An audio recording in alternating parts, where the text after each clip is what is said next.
Boa tarde a todos e todas.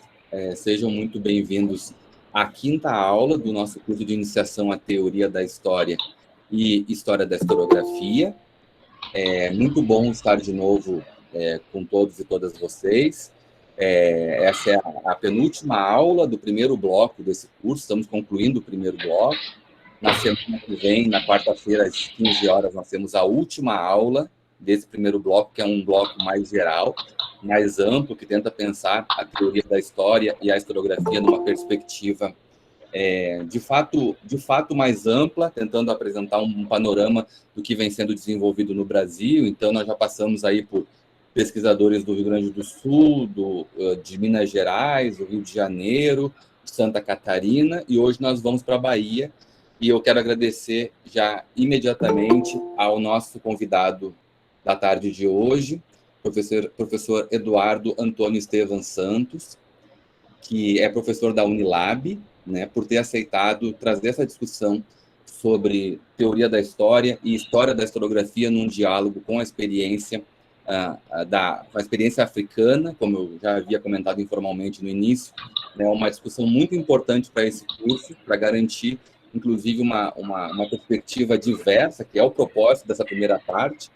Essa primeira parte do curso tem uma dimensão mais, digamos, nacional e internacional, e tem, então, esse propósito de ampliar ao máximo as nossas visões, nossos pontos de vista teóricos, entendendo a diversidade, que sem diversidade teórica também não é possível fazer uma ciência que seja tanto do ponto de vista epistemológico quanto político, assim, útil e justa, né, e apropriada para o mundo que nós queremos viver. Então, muito obrigado, professor Eduardo. Eu vou apresentar agora o professor mais formalmente, né? Aqui o professor Eduardo tem graduação em Estudos Sociais em Estudos Sociais e História pela Universidade Estadual de Santa Cruz, tem mestrado e doutorado em História Social pela Pontifícia Universidade Católica de São Paulo, é professor do Instituto de Humanidades e Letras do campus dos Malês, na Bahia, da Universidade da Integração Internacional da Lusofonia Afro-Brasileira, a Unilab. É membro do Grupo Internacional de Estudos da Imprensa Periódica Colonial do Império Português, tem experiência na área de historiografia e atualmente desenvolve estudos e pesquisas sobre impressos e imprensa angolana oitocentista. Eu vou mencionar aqui os últimos 3 artigos, assim, os títulos e as publicações, para vocês procurarem. Um dos artigos já foi, inclusive, sugerido como aula, texto base para essa aula de hoje, né? O professor Eduardo publicou no ano passado Imprensa, Raça e Civilização, José de Fontes Pereira e o Pensamento Intelectual Angolano no século XIX, na revista Afroásia. Também publicou o artigo Antônio Urbano Monteiro de Castro, a imprensa a serviço da dominação colonial portuguesa em Angola oitocentista, nos Cadernos de África Contemporânea, a publicação também do ano passado, e publicou, em 2019, Angola entre o passado e o futuro, História, Intelectuais e Imprensa, 1870-1900, na revista de Teoria da História. Então, queria registrar também aqui a minha alegria por esse momento e por essa atividade, pelo nosso convidado que veio hoje falar sobre esse tema tão interessante para nós. Também queria registrar a presença aqui dos meus colegas, amigos, professor Magno Santos, aqui da UFRN Natal, minha colega também de departamento, professora Anne Mecenas, e a cada uma e cada um de vocês que estão aqui presentes para esse momento e para essa aula. Tá ok? Então, eu passo a palavra ao professor Eduardo, muito bem-vindo uma vez, e eu vou já abrir aqui a projeção, tá bom, Eduardo? Tranquilo. Boa tarde a todos, a todas, a todos. Evandro, você está me escutando bem, né? Está tudo ok com o áudio, né? Legal. Sim, tudo ótimo. É um prazer estar aqui com vocês, é um prazer rever o Evandro. Eu conheci quando eu morei em Caicó, em 2014 a 2016, uns 2 anos, né? Então, esse reencontro é interessante porque eu estava de saída, o Evandro estava chegando. e agora nós estamos aqui. E nós estávamos nessa fase de fazer concurso, né? De procurar uma certa estabilidade no início da carreira, e a gente estava nesse movimento, né? Interessante que nós estamos agora trabalhando juntos, né? E conseguimos aquilo que nós estávamos almejando na época, que era uma aprovação em concurso, né? Então, conforme a apresentação, eu pretendo falar aqui com vocês, eu pretendo fazer uma espécie de uma aula, né? Um bate-papo, uma aula dialógica, tendo por base essas minhas últimas publicações, tá? Então, vamos dar início ao nosso bate-papo, ou aula palestra, mas eu estou ciente de que, ao final, nós teremos um espaço, né, para trocar informações. Então, eu elaborei essa aula com esse título, O Processo de Significação do Discurso Historiográfico Português e a Perspectiva Angolana da História da África, século XIX. Olha, a minha intenção aqui não é abarcar todo o continente africano, é impossível. Eu também não sou um especialista, como se usa usualmente o termo, africanista, né, em história da África. Eu tenho um certo conhecimento sobre Angola, século XIX, mas isso é comum entre nós, pesquisadores profissionais, né? Ter um certo domínio de uma determinada particularidade e também ter um certo domínio do geral, né? Dessas relações que o particular faz com o geral, dessas relações que determinado espaço tem com outros espaços, né? Aquilo que o Eduardo Said chama de espaços entrelaçados. Pois bem, é a partir dessa perspectiva que eu gostaria de dar início a essa minha exposição, a partir de um determinado espaço em diálogo com outro espaço, né? Pois bem, o processo de significação do discurso historiográfico, a ideia é apresentar para vocês, a partir de algumas produções oitocentistas, portuguesas e angolanas, que esse discurso historiográfico, ele não era necessariamente, ele não foi produzido por historiadores. A seleção de autores que eu vou trabalhar aqui, nenhum deles são historiadores, mas eles advogavam, né, essa dimensão de interpretação histórica. Então, todos eles, a gente tem hoje uma perspectiva de teoria da história bastante interessante, e que a gente compreende, né, que as narrativas, autodenominadas de narrativas históricas, elas apresentam um sentido histórico, né, naquilo que esses seus autores pretendiam fornecer. Ainda que elas não apresentem metodologicamente uma série de elementos que o profissional, que a história e a ciência, né, apresenta. E aí é o século XIX, a gente vai ver que está em diálogo com esse nascimento dessa história-ciência ou dessa história moderna, né? Inclusive, Evandro, na Unilab a gente faz essa discussão também, né? Essa história moderna, a partir dos finais do século XVIII e século XIX se institui como uma ciência, mas a gente aborda também essas experiências para além do espaço europeu, no caso do Ibn Khaldun, né? A gente traz muito isso para os nossos alunos. Não é nessa perspectiva que é melhor, que é pior, e tem que jogar tudo que é estudos europeus fora, não é nada disso. Não é nada radical nesse sentido. Mas é radical no sentido de mostrar que existem outras experiências históricas para além do espaço europeu, né? São as mais variadas possíveis. Inclusive, há uma discussão que eu acho bastante interessante. O papel que Heródoto tem na história, né, é bastante crucial, mas quase não dá para se pensar que nenhum outro povo teve uma preocupação em registrar os seus feitos, os seus momentos. Não é? Isso hoje, na teoria da história, é lugar comum, né? Mas isso durante muito tempo não foi aceito. Né? Só tinha aquela baliza, Heródoto. Mas os outros povos no mundo tiveram, com certeza, uma preocupação em registrar os seus momentos, em guardar, né, no sentido da memória e tal.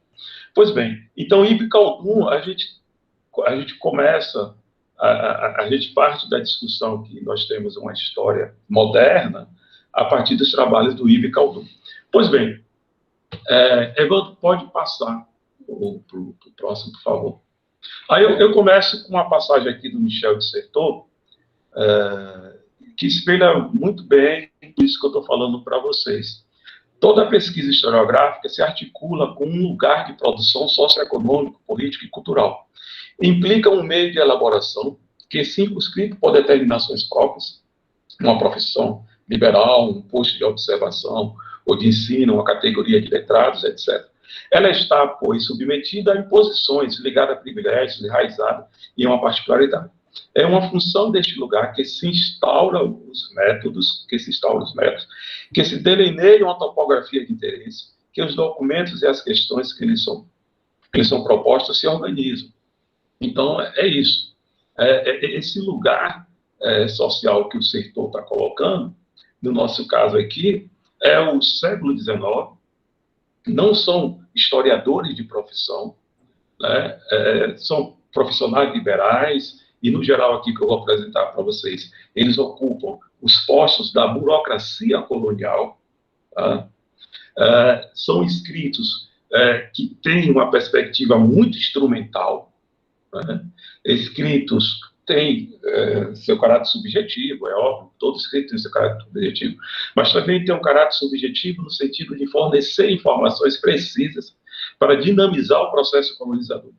Então, voltando àquilo que eu disse no início, a seleção de autores que eu coloquei e dos trabalhos que eu vou apresentar para vocês não são de historiadores profissionais, mas eles estavam carregados de um sentido histórico, de uma preocupação histórica.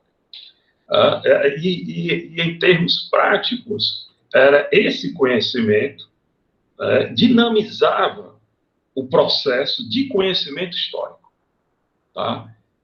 Eu vou colocar uma série de citações aqui, vocês vão ver. Tá? É por isso que eu coloquei esse título, né? Esse processo de significação. Tá? Vocês devem estar se perguntando, mas os historiadores, eles estão lá. Em Portugal tinham vários, né? Dezenas de historiadores. Mas no escopo da minha pesquisa, eles entram muito pouco. No geral, entram no final do século XIX. Entra no sentido de que os intelectuais que eu pesquisei e pesquiso, as problemáticas que eu levanto em minhas pesquisas e desenvolvo, esses trabalhos eminentemente produzidos por historiadores têm um peso muito pequeno.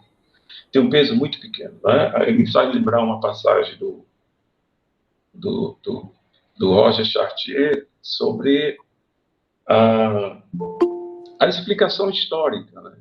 A literatura tem uma explicação histórica, uma interpretação histórica.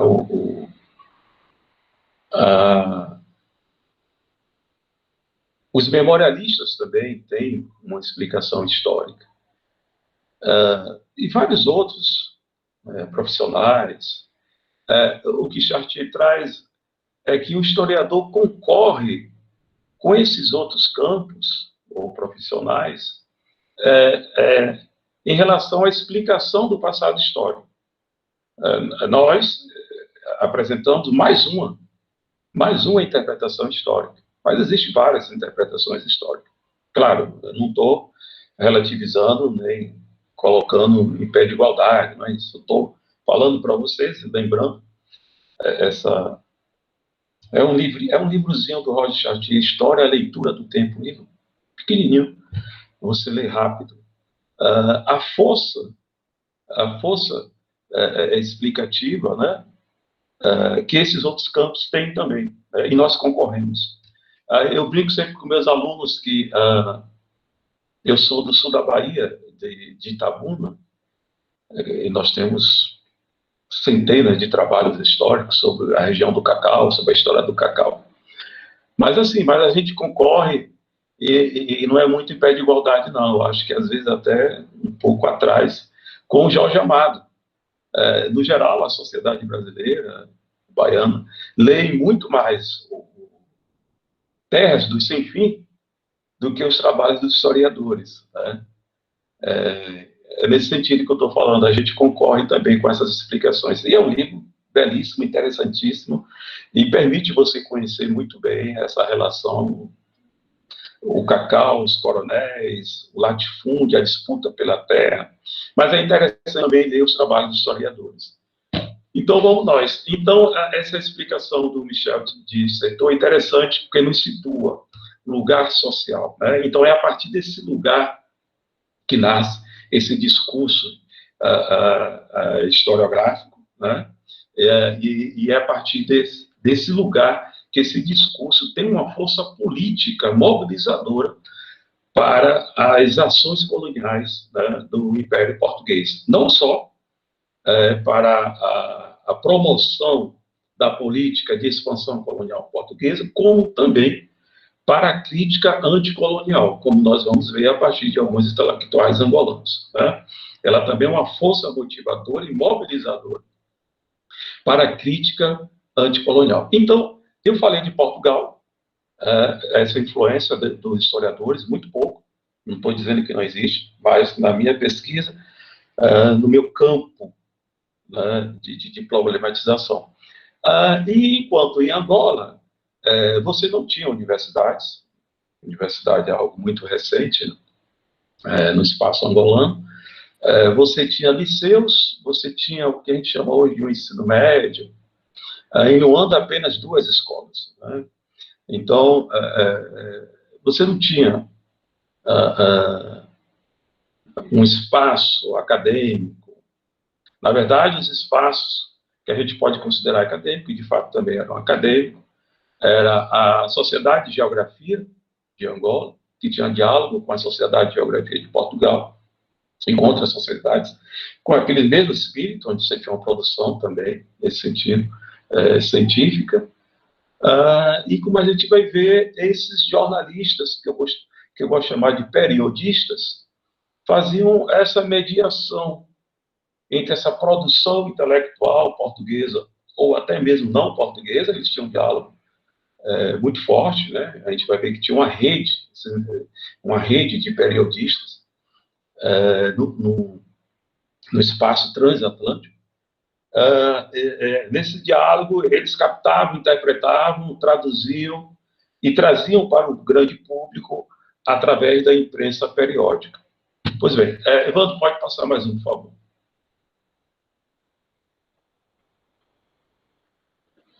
Aqui tem uma outra passagem, já entrando no século XIX, nessa perspectiva mais da teoria da história, da historiografia, François Doce. O século XIX, incontestavelmente, foi o século da história. Debates em torno da verdade, do estudo de ciência, dos fatos, dos métodos, das técnicas e dos documentos enriqueceram profundamente a história da disciplina. Foi o momento em que o gênero histórico se profissionalizou, dotando-se de métodos, regras, ritos e modos particulares de interiorização e de reconhecimento. Então, isso que eu acabei de falar para vocês. Enquanto na Europa eu tenho o vigor dessa produção, a institucionalização, né, da história da disciplina, eu tenho aqui em Angola, no século XIX, um momento histórico radicalmente diferente. Tá? Só para vocês terem uma ideia, a imprensa só surge em Angola em 1845, sob a autorização do ministro português, o Sá da Bandeira, em 1845. E ainda assim surge enquanto um boletim oficial do governo, de 1845 até 1867, porque em 66 você tem uma certa permissão para a liberdade de imprensa, é quando surge o periodismo livre, né, a imprensa livre, em 1866. Então, eu estou falando isso ainda dessa perspectiva que eu falei anteriormente, de que há uma assimetria entre essas produções, né, no campo da teoria da história e do campo do fazer histórico, e em relação a esse outro espaço, que é o espaço angolano. Tá? Há uma assimetria enorme. Mas, ainda assim, volto para o título da minha exposição, né, eu afirmo que há um discurso historiográfico, né, com todas as ressalvas que eu já falei, não são historiadores e tal, mas nas perspectivas que o Michel de Certeau coloca ali, no lugar social, certo? Vamos passar mais um.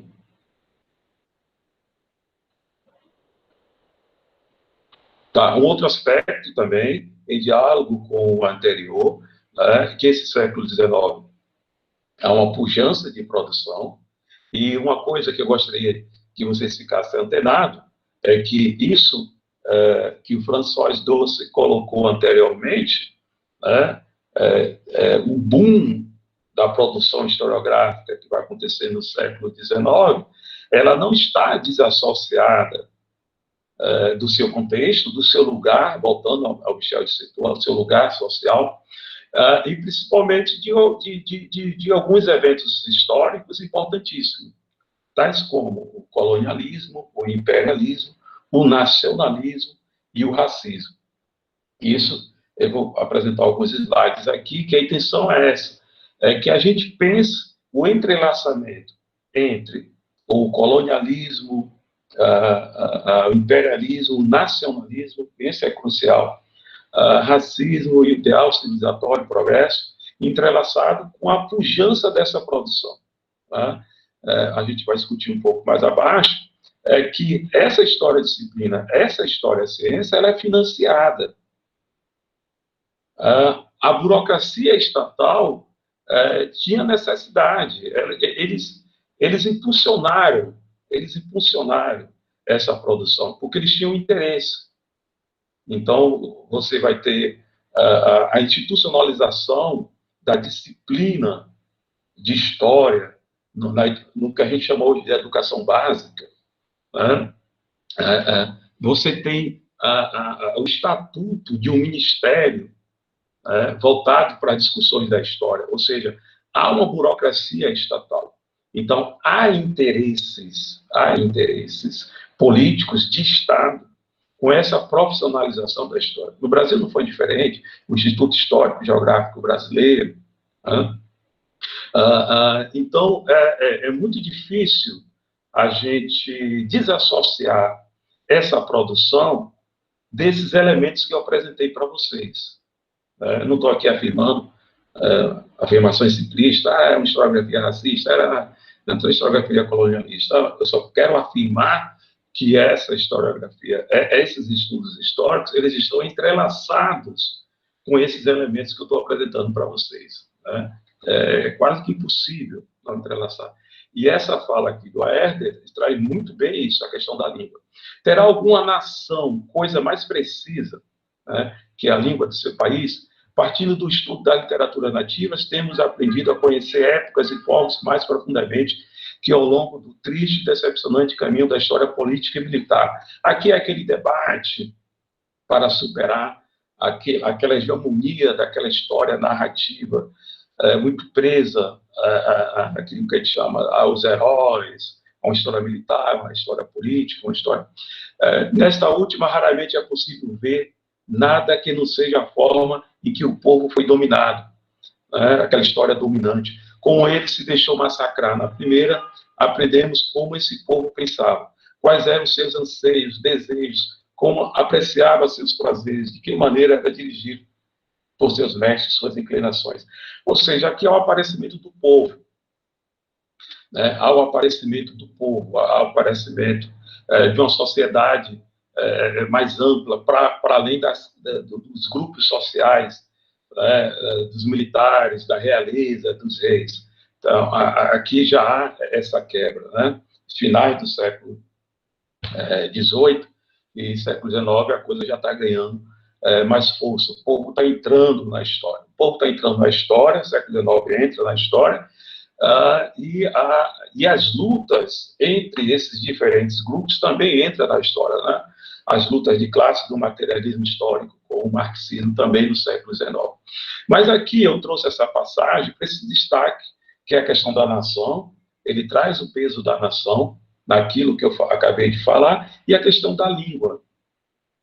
Porque aqui a gente vai notar que os métodos também utilizados, para nós hoje bastante limitados, isso vou dizer que é normal na história, os métodos estão em constante movimento, mas esses métodos também limitavam o alcance de observação e interpretação, né, de alguns povos, já que ele está frisando aqui na questão da língua, cuja língua, cuja língua, na verdade, não era nem considerada uma língua, né, para determinados povos, né? Não era nem considerado uma língua, no sentido hierárquico, né, que eles colocavam. Evandro, pode passar mais um, por favor.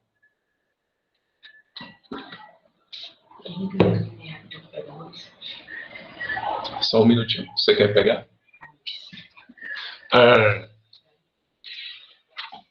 Só um minutinho.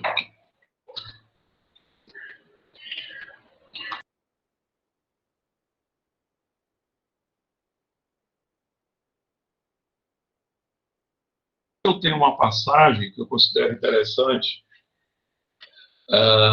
do John Page, que está no livro A História da África, no primeiro capítulo não, quanto ao capítulo, isso não, a memória não me permite, mas ele está no primeiro volume, no livro 1, né, são 8 volumes, no livro 1 do História Geral da África. John Page tem esse capítulo, a evolução da historiografia da África, muito interessante. Ele faz um apanhado geral dessa historiografia, não só da África Ocidental, como Oriental, Centro-Ocidental, a África ao Norte. E lá ele salienta que os registros sobre a história da África são tão antigos quanto o advento da escrita. E ele enfatiza que a história da África sempre foi objeto de estudo, de atenção dos registros históricos, né, desde a antiguidade. Ele frisa, é interessante nesse artigo, que de fato ele mostra o quanto, não em aspecto evolutivo no sentido cotidiano que nós temos, mas o quanto ao longo do tempo existiram mais variados registros históricos, menções, representações sobre a África, né, e diálogos, né, com a África. A princípio, ele coloca o norte da África, sempre teve uma relação muito intensa, praticamente ele afirma, não era possível conhecer o mundo tal qual, na época, do mundo até então conhecido, sem interpretações que não passassem pelo norte da África, né? Era objeto de estudos. Que ele diz, a modernização da disciplina histórica fez com que o passado africano, antes do início do imperialismo europeu, só pudesse ser reconstituído por arqueólogos, linguísticos e antropólogos, uma vez que a natureza de suas fontes, testemunhos, dos restos materiais, linguagens, costumes primitivos, eram coisas que não diziam respeito aos historiadores. Então, aqui tem a ver com o que eu falei no slide anterior, a questão do método, né? Quanto mais se rediscutia, ampliava, ressignificava a questão do método, né, mais povos, né, mais línguas, mais sujeitos, né, entravam na narrativa histórica. Então, a África estava presente, principalmente em relatos de viajantes, né? Nos relatos de viajantes, a África estava presente, né? Era um espaço conhecido dos europeus, a partir dos relatos. Voltando ao Ibn Khaldun, ali por volta do século XV, século XVI, Ibn Khaldun se destoa desses outros relatos, e se destoa dessas outras produções, inclusive do Ibn Battuta. Havia também, John Page aponta isso uma produção historiográfica, né, de pesquisadores muçulmanos, né, africanos muçulmanos. Ibn Khaldun, ele se destoa do Ibn Battuta, desses outros trabalhos, porque ele apresenta uma interpretação histórica, ele descreve os lugares por onde passou, e o norte da África, com uma preocupação muito interessante, que aí entra uma questão do método. Ele está preocupado em apresentar os movimentos, as mudanças ocorridas no tempo, né, no norte da África. Nesse sentido, ele já está apresentando um método. Ele traz um método de investigação. Ele não está preocupado só com o relato. Ele não está preocupado só com a observação. Ele critica os outros relatos que apenas observam e relatam. Ele, não pode ser só isso, né? Então, ele destoa um pouco. Aí, nesse sentido, John Feist traz uma passagem interessante de que essa reconstituição do passado africano, a partir do século XIX, principalmente a partir da segunda metade do século XIX, ela já passa a despertar o interesse dos historiadores, não todos, né? Se você for notar nos slides anteriores, e pelas observações que eu coloquei, a maioria dos historiadores estavam presos a uma ideia de que a África não tinha história. Eu acho que vocês devem lembrar, ou devem saber, que isso é bem corriqueiro, a passagem do Hegel, do filósofo Hegel, né, num livro vastíssimo que ele produziu, onde ele afirma que, basicamente, ele afirma que a África só teve história a partir do contato com os europeus, né, que ele nomeia a escravidão. A escravidão foi o único elo onde se permitiu ver esse movimento com a África. De resto, ele vai dizer que a África não tem história. Ele vai dizer que não tem história porque não teve movimento, porque não passou por transformações, né? Um ledo engano. Mas essa ideia hegeliana, esse pensamento hegeliano, ele moveu muitos historiadores, né? Ele moveu muitos historiadores. Colocaram aqui Fenomenologia do Espírito. Mas ele tem um livro, eu não vou me lembrar aqui o título, que os filósofos enquadram como uma filosofia, antropologia filosófica, um termo mais ou menos assim. Não é o título do livro, mas um livro que permeia muito no debate antropológico, tá? Pois bem, então, essa passagem do John Feist caracteriza isso, essa coisa impregnada do imperialismo europeu. Tem uma passagem aqui da Mary Louise Pratt que espelha bastante, né, esses elementos que eu estou trazendo para vocês. Pode mudar mais um, Ivan. É isso, esse aqui é uma passagem rápida. Mary Louise Pratt tem um livro, Os Olhos do Império, Relatos de Viagem e Transculturação, um livro clássico, muito bom, onde ela vai informar. O olhar do homem branco estava representado no olhar dos viajantes, através do imaginário e das representações do real, que ajudaram a construir uma nova consciência planetária ao desbravar o interior da África. Essa consciência planetária, ela foi muito influenciada também pelo pensamento hegeliano, esse tipo de pensamento que eu estou trazendo para vocês, de que a África não tinha movimento. E nas minhas pesquisas, isso é lugar comum. É lugar comum no discurso historiográfico português. Uma terra incógnita, uma terra de selvagens, uma terra que precisa sair da barbárie. Resumindo, na expressão da historiadora Conceição Neto, era um discurso que procurava salvar a África de si mesmo. Era um discurso salvacionista, era um discurso era uma missão civilizatória, né? Estavam conduzindo um processo civilizador, porque eles estavam imbuídos, eles eram mediados por essas representações, né? O real era visto a partir dessas representações que eles tinham, né? Eram guiados por isso. E aqui eu não estou entrando nesse discurso era o espírito da época, não é nada disso. Tinha contrapontos, tinha divergências, tinha uma série de resistências a esse tipo de pensamento. Mas era isso. Eram os olhos do império. E isso ajudou a construir uma consciência planetária.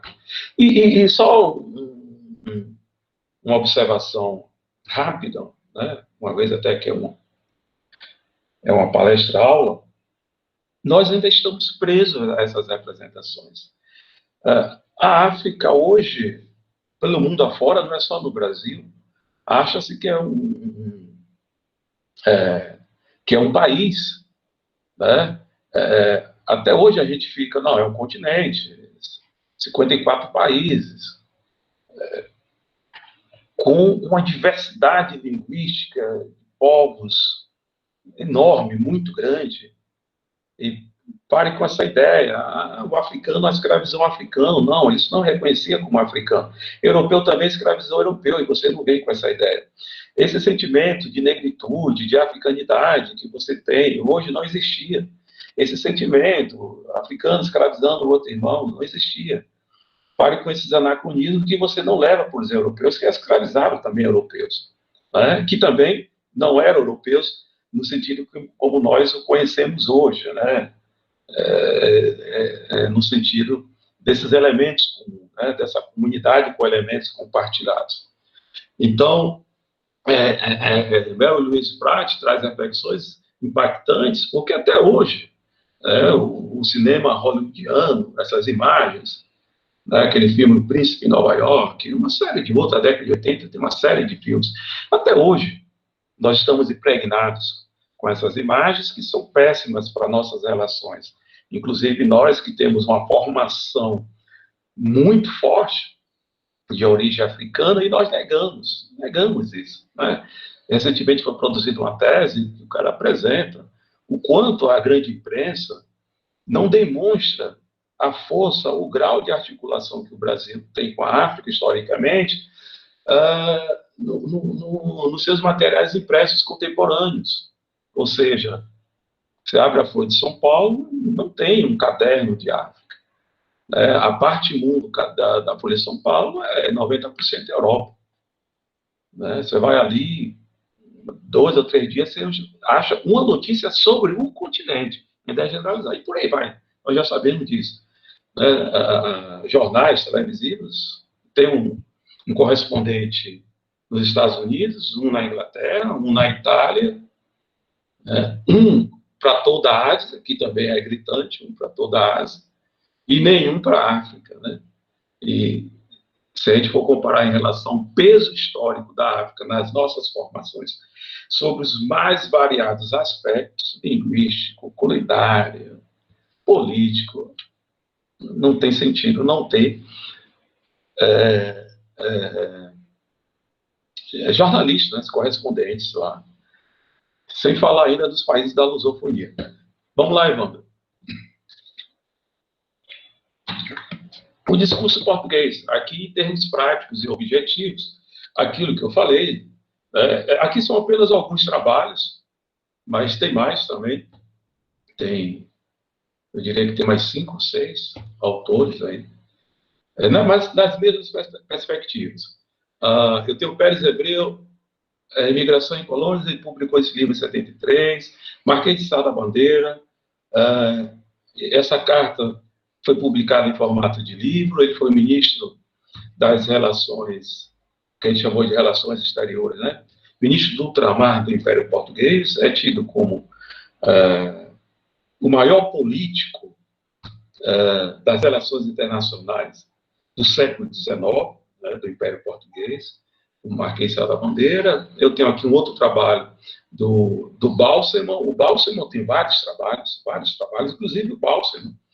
Ele é o que mais advoga o Estatuto de Historiador, né, em seu texto. Né, ele escreve como historiador. Aí eu tenho esses trabalhos. O que eu quero passar para vocês, todos esses trabalhos apresentam o discurso historiográfico de que a presença portuguesa em Angola foi uma presença secular, né? No caso, até o século XIX, 400 anos. Uma presença que teve altos e baixos e, sobretudo, uma presença que sempre dialogou com os africanos, eles chamavam africanos, até porque o termo Angola, apesar de aparecer na documentação oficial, não existe para os angolanos em si, né, para os africanos que habitavam aquele espaço em si. Portugal só vai conseguir, de fato,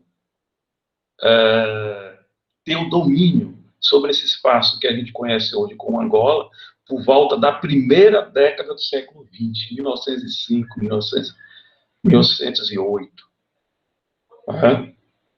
Então, é estranho para eles, para o conjunto dos povos que viviam em Angola no século XIX, era estranho você falar em espaço angolano, tal como aparece na nossa cabeça. Muito estranho. Né? Então, eu tenho grupos étnico-linguísticos, Bakongo, Kikongo, Kibundo, eu tenho uma diversidade, inclusive a língua portuguesa não é hegemônica, muito pelo contrário, fala-se muito pouco português. O que mais se fala é o Kibundo. Kibundo era a língua mais falada. E essa imprensa que surge, ela foi até tensionada a ser produzida em Kibundo. Teve jornais que foram produzidos, escritos, editoriais foram escritos em Kibundo e em português. Só que os periodistas notavam que, dado ao baixo nível de domínio da língua Kibundo, dos militares e dos agentes da burocracia colonial em Angola, em Luanda, mais especificamente, eles viram que não era uma boa saída escrever o jornal dessa forma. Porque o objetivo dos editoriais, dos escritos, era pressionar a administração portuguesa. Então, nesse caso, era importante utilizar a língua portuguesa. Aí, nesse caso, vocês todos têm conhecimento disso, eles vão utilizar a língua de uma forma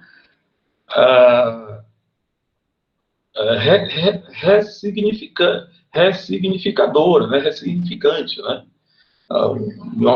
Usando o Michel dissertou, a língua vai funcionar como uma tática, né? Uma estratégia, né? Nesse campo de luta, né? De resistência colonial. Então, voltando, todos esses trabalhos, eles perpassam uma ideia, apresentam uma ideia também, de que essas relações com os angolanos sempre foram amistosas, e que Angola deveria continuar com esse tipo de relações com os angolanos.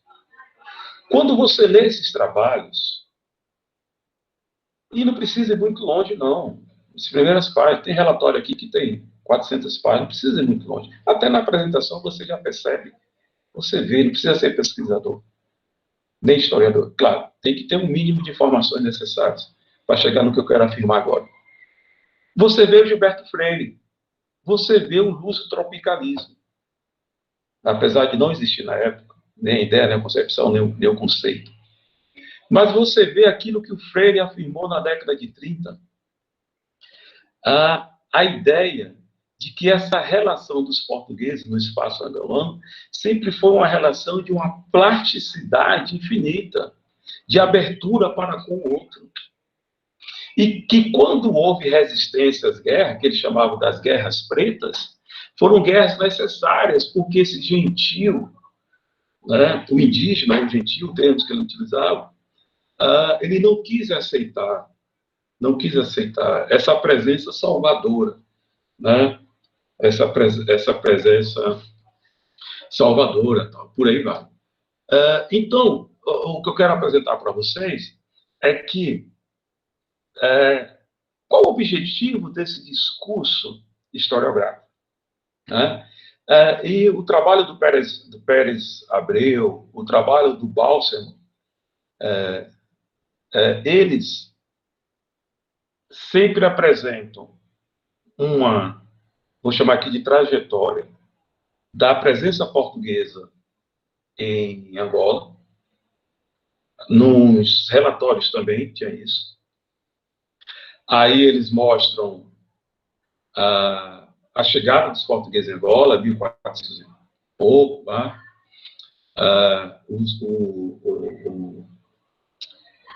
Os contatos. Uma coisa que é importante a gente entender. Eu não vou perder minha linha de raciocínio. Minha linha de raciocínio aqui é qual o significado desse discurso historiográfico produzido por esses profissionais, certo?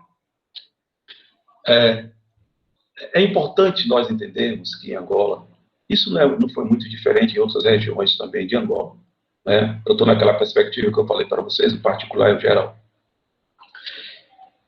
Os portugueses, como eu disse, só dominou Angola no século XX. Anterior a isso, era um domínio estéril. É uma expressão que foi utilizada por um lord inglês, né? O Lord Russell, diplomata inglês. Ele falou: Portugal não tem domínio sobre Angola. É uma soberania estéril. Portugal domina pouquíssimos lugares. Ambris, Benguela, Moçambique, Luanda. Era considerado irrisório em relação às suas pretensões e em relação aos espaços que queria. Isso no século XIX. Durante mais de 400 anos, nos séculos anteriores, essa ocupação era menor ainda. Era menor ainda. E também, quero passar para vocês, essa ocupação não foi sistemática. Ocupou aqui, daqui avançou para outro, e agora a gente está crescendo. Então, estamos aqui, né, aqui, hipoteticamente, só para a gente situar no meu exemplo. Temos a Bahia, temos Sergipe, temos Alagoas. Agora vamos pegar Minas Gerais, depois vamos pegar Goiás, ou seja, espaços contíguos, né? Não foi assim. E não foi nada evolutivo do ponto de vista material. Ocupamos esse espaço, nada. Ocupamos esse espaço, depois ocupamos espaços, retrocessos, recuo, perdemos aqui, volta ali. E o máximo que ele conseguiu fazer foi instituir uma rede. Conseguiu manter um determinado espaço e procurava manter uma rede com outro espaço conquistado, às duras penas. E isso ao longo de séculos. Mas não como espaços contínuos, a ponto da geografia ir se expandindo, né? Não foi nada disso. Então, avanços e recursos.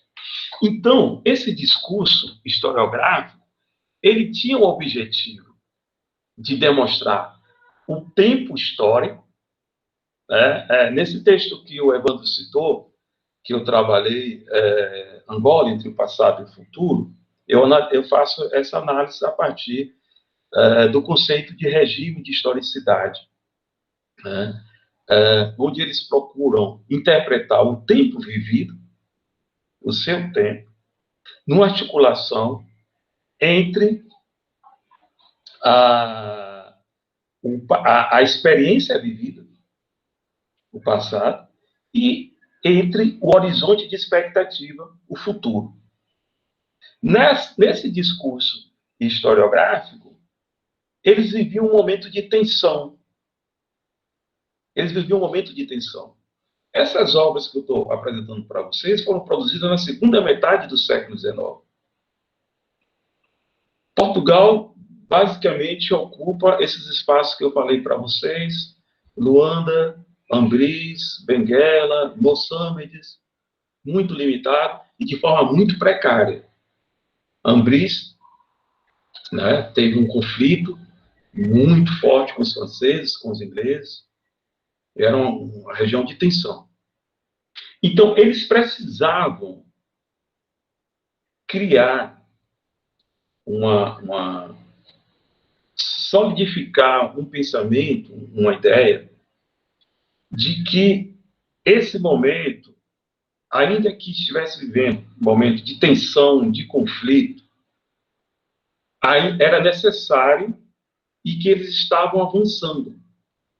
Que essa presença de 400 anos, que eles não diziam, nunca afirmaram, dessa forma que eu coloquei para vocês, lacunar, era como se fosse contínua e vitoriosa, um dos temas afirmavam dessa forma, era para dar ânimo aos portugueses que viviam em Angola, dar ânimo à metrópole, à burocracia colonial, a provocar os investidores, os comerciantes, a continuar investindo em Angola, porque até a última década do século XIX, até a década de 1890, os capitalistas portugueses viam que era um desastre, porque Angola era para se constituir uma saída capitalista para Portugal.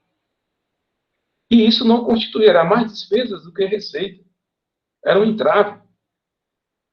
E Portugal só entra na corrida da partilha da África, né, aquela conferência de Berlim, de 1884 a 1885, pressionados pelos capitalistas, porque naquele momento eles viam que já era possível, né, fazer investimentos comerciais.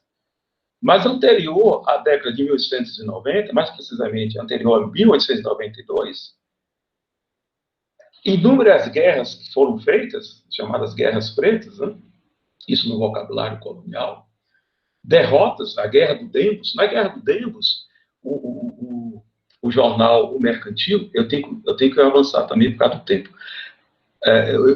Eu vou avançar e a gente vai concluir. O jornal O Mercantil, o jornal angolano, fez a cobertura da guerra e sofreu censura. Por que sofreu censura?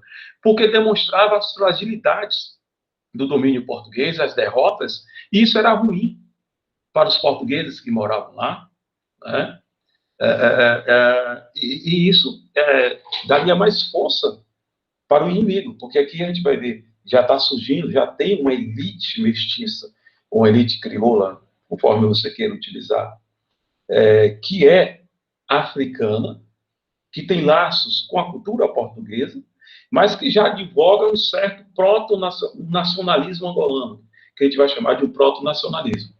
Então, a ideia também é não alimentar esse pensamento divergente. Enfim, esse discurso historiográfico, ele tinha esse objetivo prático também. Ele precisava fornecer informações para a rainha de que a coisa está andando, de que era possível continuar com esse processo. Tá? Então, por isso que os trabalhos eles eram carregados de explicações históricas. E todos eles falavam da presença de 400 anos, com esses aspectos que eu falei para vocês. Vamos avançar um pouco, Evandro, por favor. Sim, José da Silva Maia é um desses mestiços. Ele escreveu o livro Espontaneidade da Minha Alma, em 1949, primeira obra publicada por um autor africano de língua portuguesa. Quem é José de Silva Maia? Né? Um poeta. Ele faz parte dessa elite mestiça, autodenominada Filhos do País. O termo angolense, ele aparece muito pouco nos materiais, né? Apesar de já existir desde finais do século XVIII.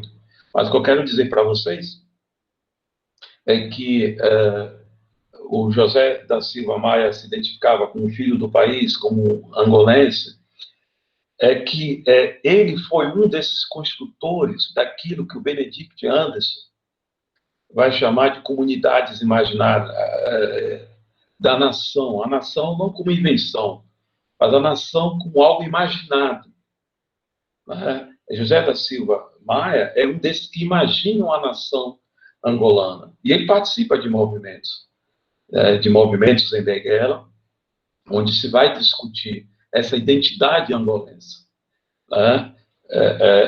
Onde se aparecem esses elementos da crítica colonial, né? E da crítica anticolonial. Então, essa elite, rapidamente, essa elite mestiça, ela já se constituía de longa data, desde finais do século XIX. Essa elite, ela tinha uma relação com os portugueses desde o comércio escravista, com o fim da escravidão. A escravidão em Angola, a primeira lei é de 1836, né? Decreto do Marquês de Sá da Bandeira, que não vai permitir mais o tráfico. Uma coisa foi a não permissão do tráfico, outra coisa é o trabalho escravo. E o fim da escravidão em Angola não foi diferente do Brasil em relação à gradualidade, né? Foi paulatina, uma lei aqui, outra lei ali, cujo objetivo era retardar o máximo possível e também naquela perspectiva que os proprietários queriam, os grandes produtores, queriam indenização. Então, aos poucos, essa elite mestiça, que era ligada ao tráfico, na segunda metade do século XIX, ela precisa se virar em outros postos de trabalho. Então, ela passa a ocupar os postos de trabalho da burocracia colonial, e ela passa a se destacar também no campo da intelectualidade, porque com a imprensa livre, ela passa a criar jornais, periódicos. Ela cria a sua própria imprensa. Eu tenho vários periódicos que eram dirigidos por portugueses, mas eu também tenho muitos periódicos dirigidos com editoriais escritos, conduzidos por africanos. E já passa a ser uma comunidade bastante significativa, a ponto de sofrerem censuras. Isso demonstra o grau de audiência dos materiais que eles produziram, não só jornais, mas também livretos. Já tem tipografias em Luandas, né? Começa a crescer o número de tipografias, panfletos, livretos e tal. E o José da Silva da Silva Maia é um desses intelectuais, né? Que estão já nesse campo aí de produção desse contradiscurso, tá? De apresentar uma certa crítica. Mas só quero enfatizar para vocês que nem todos esses intelectuais apresentam críticas radicais e são totalmente desligados desse outro grupo, vamos dizer assim, dos portugueses, né, dos colonizadores. Eles têm diálogos profundos com os portugueses. Eles apresentam críticas. No caso de José da Silva Maia, apresenta crítica, apresenta posições, ocupam empregos ligados à burocracia colonial, né? Mas não são todos que apresentam posições radicais. A gente vai ver aqui o José de Fontes Pereira, esse destoa, né? Esse vai apresentar críticas mais radicais. Mas, ao mesmo tempo, o tempo aqui também não dá para a gente fazer as posições mais longas. Tinha os limites, né, que essa elite tinha. Não podemos ser anacrônicos ou querer jogar para a elite possibilidades além do que eles tinham para conduzir uma crítica anticolonial, um movimento anticolonial a ponto de fazer uma independência. Tá? Vamos lá, Evandro, por favor. Francisco Antônio Pinheiro Baião, redator do Cruzeiro do Sul. Aqui eu já estou entrando, entrei com José Maia, agora um outro também, com essa elite mestiça, com esse contradiscurso, né, ao discurso historiográfico dos portugueses. O deslumbramento das descobertas atordoa-lhes os sentidos delirantes, apesar de passarem 400 anos e nós já ficamos sofrendo. Aquilo que eu falei, aqueles materiais que eu citei enfatizavam muito a presença dos 400 anos, a importância, essa relação histórica tal construída, aqui já aparecem as críticas. Esses 400 anos, não estou vendo nada com esses 400 anos. Essa elite quer ver o progresso. o deslumbramento das descobertas, aquilo que eu falei para vocês. Os materiais deslumbravam muito as descobertas portuguesas, aquilo que o Freire... o título do livro do Freire é interessante. O mundo que o português criou. Né? De fato, o título expressa muito. Brasil, Angola, Cabo Verde, Guiné-Bissau, Moçambique, Calicut, Goa, o império, foi o maior império antes da Inglaterra, até a ascensão da Inglaterra, a França, um império enorme, né? Um mundo que o português criou. Só que esse mundo que o português criou, ele não criou sozinho, esse é o dilema.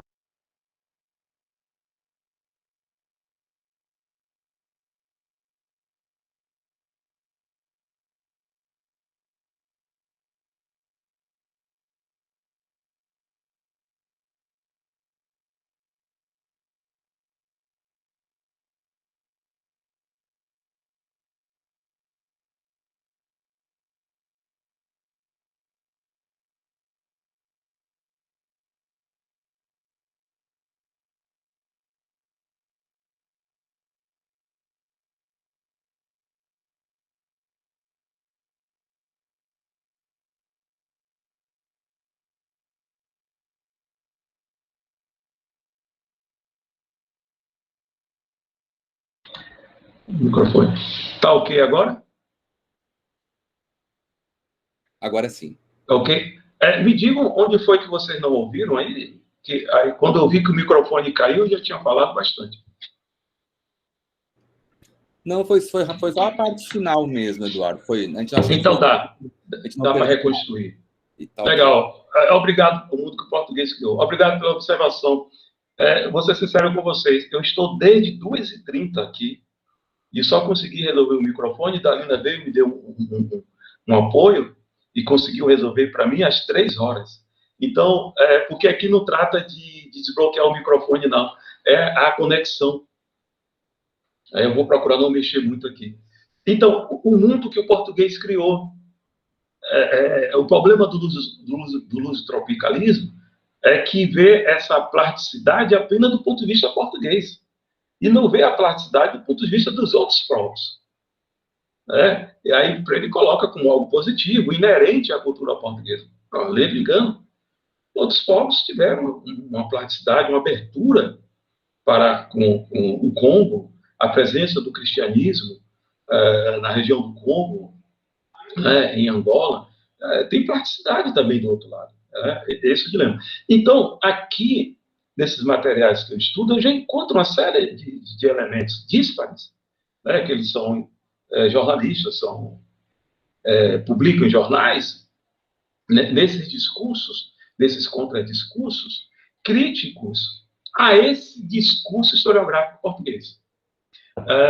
Passaram 400 anos, nós africanos sofremos, como é regra natural, que nos quer impor, mas nunca o heroísmo ardeu tão forte em nossas veias como hoje, como cavamos o fósforo da nossa sepultura. Pode passar mais um pouco. José de Fontes Pereira. Para a vergonha de nossa civilização, bastará acrescentar que não só encontra no Congo um só europeu e nem um só homem que saiba ler e escrever. O governo parece antes conservar todos os povos dessas regiões num estado de embrutecimento e que foram encontrados há 400 anos, do que negociar com alguma potência mais adiantada com o fim de trazer à luz a tantos milhares de infelizes. Mais um, José de Fontes Pereira, aquele que eu falei para vocês, está apresentando já um contradiscurso a esse discurso historiográfico português, batendo na tecla dos 400 anos, do progresso, do desenvolvimento, que todo o discurso português dizia. E ele traz um elemento aqui para a nossa discussão, a fim de trazer à luz aquilo que eu falei para vocês. Essa elite, autodenominada filho do país, eles acreditavam no ideal civilizatório. Claro, foi um mote, até hoje foi um mote no século XIX que o mundo todo abraçou. O mundo, as sociedades precisavam civilizar. Não seria diferente também nessa região na África como um todo. Acreditava no ideal civilizatório, a fim de trazer a luz.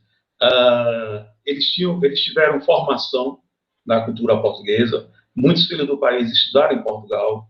outros foram autodidatas. José de Fontes Pereira era um autodidata. A formação escolar, ainda que 2 liceus, como eu falei para vocês, se perpassavam por disciplinas e conteúdos europeus, com toda aquela formação europeia, eles estavam imbuídos nisso, mas eu não quero assim ficar alongando nisso aqui com vocês. O que eu quero dizer é que esse ideal civilizatório que eles acreditavam, e que com a presença portuguesa eles acreditavam que era possível impulsionar, o que eu quero trazer para vocês é que eles ressignificavam esse ideal civilizatório, em outros termos, não necessariamente como o português, como os portugueses colocavam, numa perspectiva africana. Numa perspectiva africana. Então, eles acreditavam na ideologia da civilização. Inclusive, eu estou com um trabalho agora que está para ser publicado, acho que deve demorar um pouco, porque ainda vai... É um e-book que vai sair, onde eu discuto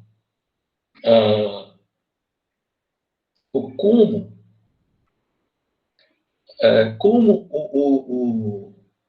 a elite intelectual angolana do século XIX se utilizou da ideologia da civilização para denunciar as práticas racistas. Ou seja, eles viam no projeto colonizador português uma série de fissuras que, no limite, implicavam neles, os filhos do país. Porque o projeto civilizatório era racista. Então, teve um momento que eles disseram, olha, peraí, devagar.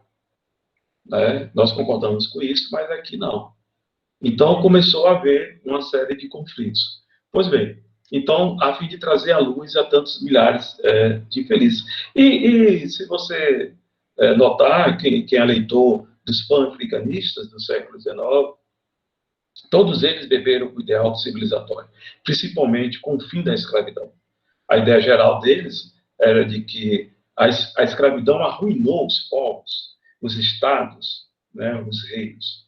Então, a gente precisa reerguer. E esse reerguer seria através do processo civilizatório.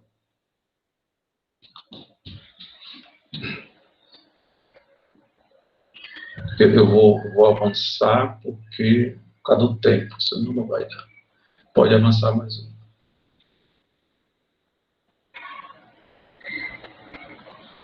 Sim, aquilo que eu falei para vocês, a imprensa, como não tinha universidades, grandes centros, aquilo que a gente tem como centro de produção intelectual e tal, a imprensa fazia esse processo mediador.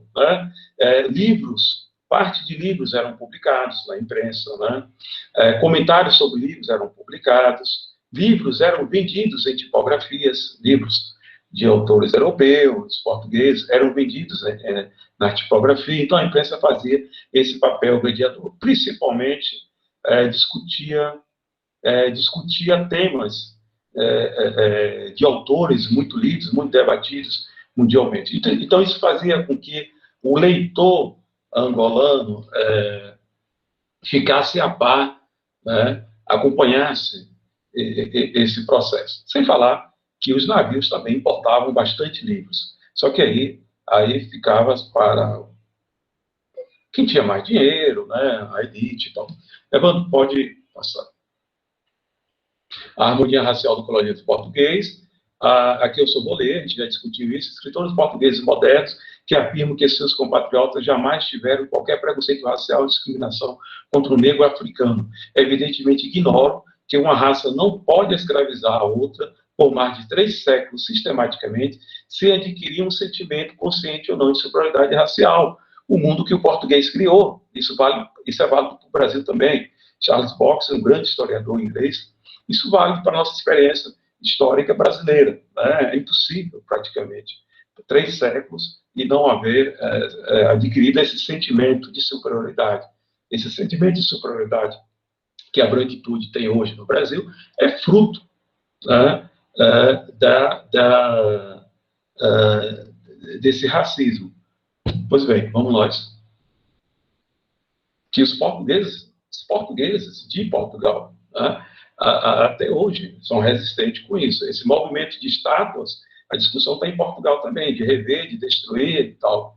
O colonialismo, aquilo que eu falei para vocês, não tem como discutir teoria da história, historiografia, sem passar pelo colonialismo, civilização, principalmente nacionalismo. Propomos uma abordagem crítica que procura resgatar a história da África, dos africanos, da narrativa colonial. É isso, resgatar da narrativa colonial. Resgatar da significação do discurso historiográfico português, aqui no século XIX. Tá? Esses outros autores que eu trago têm essa pretensão, resgatar a história de Angola, desses grupos, destacando as formas de luta, resistência, procurando demonstrar as incoerências, tensões, contradições, as incoerências, 400 anos, tal. Aqui o Frederick Cooper, historiador norte-americano, africanista, impõe-se a compreensão dos interesses, motivações, reações e tomadas de decisões dos atores em função de sua interpretação, do seu presente, da sua imaginação, das possibilidades históricas. Pode passar. Aquilo que eu falei para vocês de civilização, o sistema de colonização visava sempre converter o africano no português, esse era o objetivo, aquilo salvar o africano de si mesmo. O racismo como manifestação geral bem específica do colonialismo, não dá tempo para discutir com vocês a especificidade desse racismo no espaço, né, que a gente entende como Angola, a especificidade desse racismo colonial, diferente do nosso, né, como Stuart Hall coloca, apesar do racismo ser algo historicamente antissocial, mas ele nunca é igual no tempo e no espaço. A construção da diferença por meio de processos legais, há uma diferença aqui a diferença é construída em Angola por meio de processos legais, por meio de uma legislação. É uma legislação que vai diferenciar o outro, né? Através da lei, que nós vamos chamar de uma legislação racista. O Brasil não tem uma legislação, né, nesse sentido. Os mecanismos do racismo brasileiro eram diferentes. O conceito de civilização classificava os indivíduos e os estratificava. Civilizados eram os brancos, independente da sua condição social, econômica e acadêmica. Mestiços e negros escolarizados, que tiveram hábitos e costumes europeus, que tiveram abandonado o modo de vida africano. Pode passar. Esses materiais que eu passei para vocês, todos eles traziam esses elementos. Eu acho que aqui eu repeti. Você pode passar. Por favor, pode passar antes. Aqui um panfleto do século XIX, eu não vou ler em função do tempo, onde eles falam ao termo angolenses, aqui a ideia do proto-nacionalismo, dessa comunidade imaginária, a construção dessa comunidade imaginária, pegar em armas e tal. É um panfleto anônimo, eles tinham medo da repressão, de serem presos, um panfleto anônimo que incita a população para uma rebelião, uma revolta armada, né, e partir com uma espécie daquilo que a gente entende hoje como uma independência angolana, né? O inimigo aqui é o português. Não vejo que os pretos de Dembos estão emancipados. A vitória dos Dembos são os portugueses. Né? E nos escritos do Bálsamo sobre a guerra dos Dembos, você não vê nada disso. Né? O discurso começa com aqueles aspectos históricos enaltecedores, né? e procura enfatizar as vitórias, né, da guerra dos Dembos, que não houve. A gente pode passar. Essa é a foto de José de Fontes Pereira, esse intelectual, jornalista que eu falei para vocês, né, o mais radical no sentido positivo, do século XIX. Veja a roupa dele, ele tem elementos da cultura portuguesa, não é? A roupa, não sei se é um terno, mas esse diálogo, né, é uma cultura que está nessa dialética entre a Europa e a África, aquilo que os autores vão chamar de uma cultura crioula. Na crioula se utiliza enquanto uma categoria analítica, para nós entendermos como essa elite mestiça se movia nessa sociedade. Evandro, pode passar. Em 1980 foi criada uma geração de jornalistas que eles chamavam de uma renascença intelectual africana, com o fim de desbravar a natural rudeza desta raça, quebrar a cadeia da escravidão. Natural rudeza desta raça. Eles consideravam, eles achavam que era possível civilizar-se. Estão dizendo aqui que ficou sem som. Estão me ouvindo?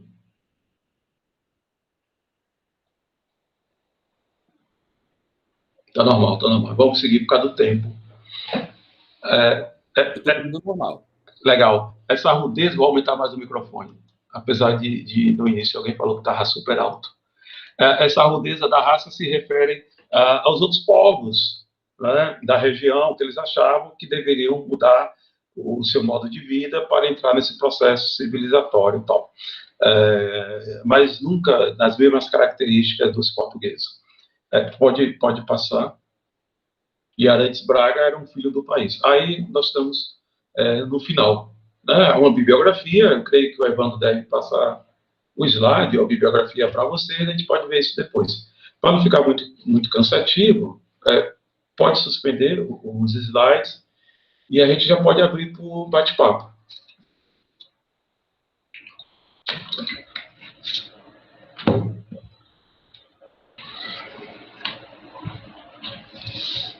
Ok, Eduardo, muito obrigado. Foi excelente a aula que você trouxe para nós aqui. Eu tenho vários comentários assim para fazer e compartilhar a partir do teu trabalho.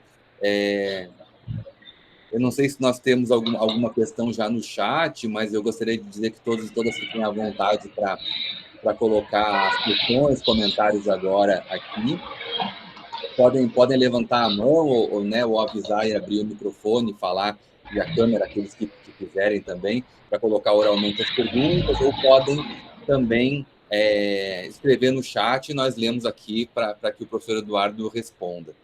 Mas, enquanto isso, eu queria fazer alguns comentários, Eduardo, retomando um pouquinho o que eu falei no início e articulando agora com a reflexão que você trouxe para a gente aqui. É muito interessante assim a gente pensar, né? Eu até coloquei no início que a primeira parte desse curso foi pensada numa discussão geral, né, mais ampla, mas a segunda parte vai ter mais assim uma reunião de pesquisadores aqui do Rio Grande do Norte. Mas essa organização prévia, ela é uma organização assim, prévia mesmo, ela é muito relativa.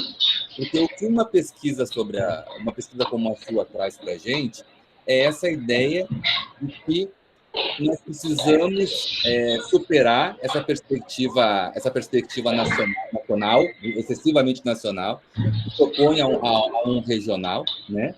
Porque, na verdade, o que nós temos aqui no Brasil hoje são pesquisadores, grupos de pesquisa, e principalmente, eu acho que com as experiências da Unilab, da Unila, a possibilidade de pensar questões internacionais que colocam a gente num outro tipo de formas de reflexão e, inclusive, de relacionamento com esse cânone europeu teórico que, como você disse, não tem muito como a gente escapar, mas a gente começa a fazer uma discussão diferente. É uma outra forma de discussão que coloca questões que antes não eram colocadas, porque para mim foi isso que apareceu muito na sua fala, assim. Várias questões que a gente não se colocava antes de ter esse conhecimento, essas pesquisas feitas sobre a história da África, sobre a historiografia africana. Então, eu acho que esse é um primeiro ponto. A ideia é mesmo incluir essas ideias de nacional, de regional, né? Porque também isso carrega uma hierarquização, a gente sabe, né? Vozes que falam mais alto, vozes que falam mais baixo, ou vozes que falam só para dentro e vozes que supostamente falam em nome de todos. Então, eu acho que esse é o primeiro ponto que a gente pode pensar, né? O quanto a gente não sabe sobre a historiografia africana, o quanto a gente não questiona visões extremamente preconceituosas em relação à África, e o quanto a experiência de se conhecer mais uma experiência colonial em outro continente pode nos ajudar a entender a nossa experiência colonial aqui americana, né? Isso foi uma outra coisa que a sua aula nos fez pensar, o quanto isso alimenta. Até porque no primeiro ponto, um ponto que você falou ali logo no início, né? numa situação, você disse que a história da África não estava autorizada no século XIX, porque o modelo do padrão europeu dizia, olha, não tem história, porque o padrão era dentro do registro europeu, e eles mesmos estavam inventando, mas já se colocavam numa posição hierárquica e política superior, então ficava deslocado assim, a África era um material para arqueologia, para antropologia, para linguística, para esse tipo de estudo da cultura mais geral, mas não de um debate histórico com o passado, né? Então, eu acho que esse é um primeiro ponto. A mesma coisa foi feita com os indígenas americanos, né? A clássica frase do Van Hagen, né? Ele fala que o índio não tem história, tem etnografia. Quer dizer, ele estava excluído, né? A cultura estava excluída de uma dimensão histórica. Evandro, me permite uma parte. Eu concordo com tudo que você falou e eu me sinto privilegiado. Não deveria. Eu gostaria que isso fosse algo geral, comum para todos. Eu dou aula numa universidade internacional. Eu dou aula numa universidade que tem o maior número de africanos no Brasil, né? Dentro de uma universidade. Eu dou aula na minha turma. Eu tenho alunos angolanos, guineenses, são tomenses, às vezes, até da disciplina, moçambicanos, cabo-verdianos. Então, isso que você falou, ainda que nós aqui na Unilab não tivéssemos antenado para essas vozes, para além da produção europeia, dos cânones, os próprios africanos nos pressionam, né? Nos pressionariam. Então, e não seria de bom tom, né? Você, diante de um público de outros países, ficar preso a uma bibliografia limitadora. Uma bibliografia limitadora. Né? Então, você tem que se abrir e tal. Por isso que eu disse, infelizmente é um privilégio, mas não deveria ser algo mais comum entre nós brasileiros, né? Que tem uma formação africana muito forte. Então, ao mesmo tempo é desafiante também, porque a gente tem que correr atrás, tem que ler, tal. E tem outros elementos também estruturais na África, né? Eu vou te dar um exemplo, o caso de Angola. Angola não tem doutorado em história. Não tem doutorado em história. Isso para nós é um absurdo, né? Tem pouco para nós queremos mais, mas não tem doutorado em história. As produções sobre a história de Angola, elas permeiam muito, dominadas muito pelos portugueses, pelos americanos, canadenses, franceses, e o Brasil está com uma produção muito forte agora. Né? Não é o ideal, mas o Brasil tem produzido bastante. E interessante é que tenha havido esse diálogo dos angolanos, as instituições angolanas, com esses outros espaços acadêmicos que produzem, eu posso até afirmar isso, né, que produzem mais do que os próprios angolanos sobre a sua própria história. Né? Mas há um espaço de diálogo intenso. E como você colocou, e se não quebrar essas correntes, a gente estaria reproduzindo a biblioteca colonial. E nós estamos antenados com as nossas ferramentas, nossos instrumentais, para não repetir a biblioteca colonial. O que é a biblioteca colonial? A biblioteca colonial é aquela coisa do século XIX. É a biblioteca mesmo que vocês estão pensando. Aquela biblioteca sem fim, enorme, que só tem livros sobre a Europa. Tá? Então, é desafiador também nesse sentido. Né? Não sei se vocês perceberam na minha exposição, Guerras Pretas, é o termo que eles utilizam.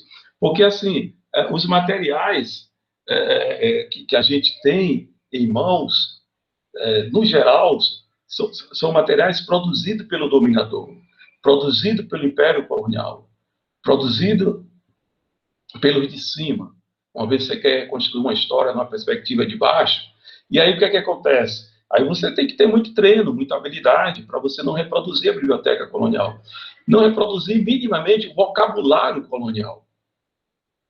Há um vocabulário na documentação que o preconceito é latente até um desavisado ou um inexperiente, ele vai notar isso, é latente. E quando você vai para isso, que eu estava expondo para vocês, uma discussão mais historiográfica, no campo da teoria da história, que envolve ideias, ideologias, pensamentos, teorias, aí o bicho pega mais ainda, porque é aquilo a que a Melo Luiz Prati falou, os olhos do Império. Os olhos do Império eles estão impregnados em muitos trabalhos nossos, até considerados clássicos, que nós utilizamos hoje em dia, mas eles estão impregnados. Eu volto a afirmar aqui aquilo que eu disse no início. É porque a gente não está acostumado a ver aquelas coisas amargas da história, né? Que a história nos apresenta mais coisas amargas do que doces. Mas não se trata aqui de endeusar autores ou de ficar surpreso porque um autor teve esse deslize racista, ou homofóbico, ou preconceituoso. São pessoas de carne e osso. O que eu acho que nós devemos fazer é continuar lendo com afinco, mas também aberto a outros parâmetros. Porque determinados autores não viu coisas que hoje são vistas, que a gente também pode levar em consideração. Eu vou dar um exemplo, vou ser mais concreto aqui. E eu te cortei, não foi, Evandro? Você estava terminando uma... Eu vou continuar aqui no exemplo. Saiu uma publicação, eu posso mandar até, não sei se vocês têm grupo de WhatsApp comum, posso mandar por WhatsApp do Evandro, passar para vocês, que é um livro chamado Marx nas Margens, onde se vai discutir raça, nacionalismo, raça, nação, e alguma coisa, tem um outro termo também. É do Kevin Anderson. Vocês ouviram falar aqui do Benedict Anderson. Você, eu acho que ouviu falar do Perry Anderson. A família dos Anderson, né? Perry Anderson, historiador, Benedict Anderson, antropólogo. Kevin Anderson é um sociólogo, mas faz trabalhos no campo da sócio-história. Muito interessante o trabalho do Kevin Anderson, foi publicado na Inglaterra, muito interessante. Por quê? Ele se debruçou sobre alguns escritos do Marx que muitos pesquisadores não que relegaram. Quais são esses escritos? São os apontamentos e também textos que ele escreveu para os jornais que ele trabalhou nos Estados Unidos, na Inglaterra. Né? E ele pegou esses materiais, muitos relegados. E aí, ali ele traz um Marx, ao contrário do que a crítica colocou, um Marx que não era indiferente ao outro, nessas perspectivas, principalmente da raça ou colonial, ou seja, esse outro não europeu. E também as mulheres. Nesses escritos ele evidencia isso. E ele demonstra também nesses escritos, dado a participação ativa do Karl Marx nos movimentos políticos, né? na criação da Primeira Internacional, e nas reuniões desses coletivos, e ele recuperou também escritos desses coletivos, ele percebeu, e dá para perceber também nos registros, que pela natureza da luta do coletivo,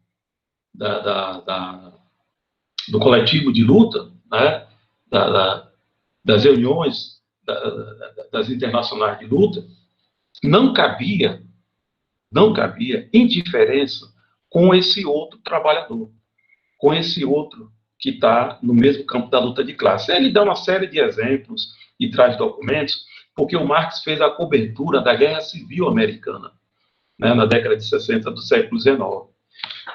E nessa cobertura da Guerra Civil, ficou nítido ali que ele começa, ele aponta de que, de fato, os negros têm que fazer revolução, partir para cima dos brancos, vencer essa guerra, e ele vê como um aliado para a luta de classe nos Estados Unidos, como fundamentais.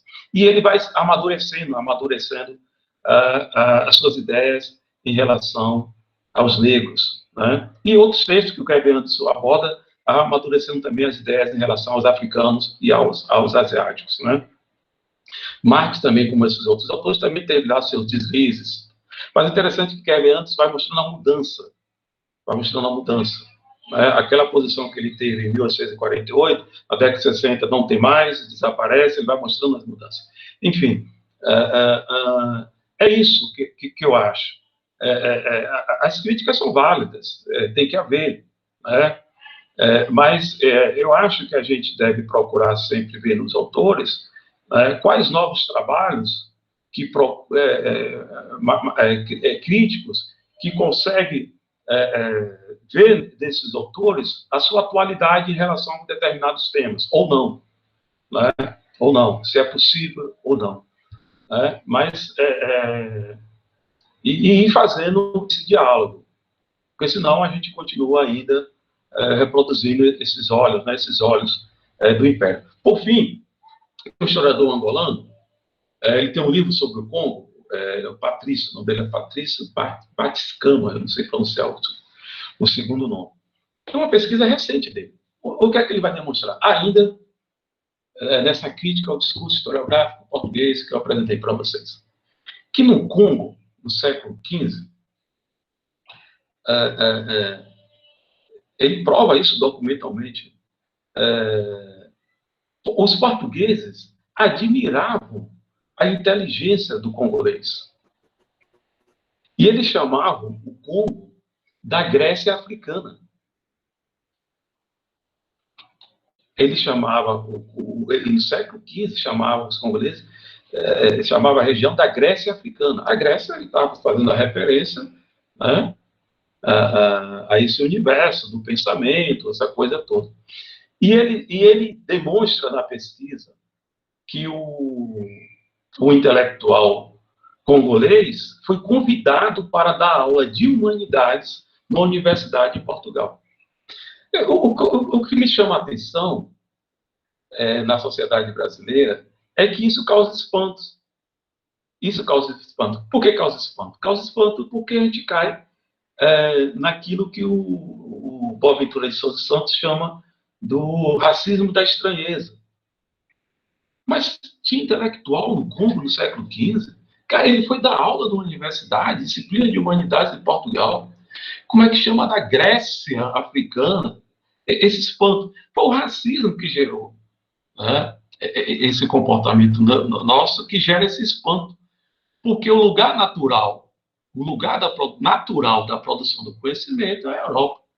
E aí, só um outro exemplo que eu acho interessante.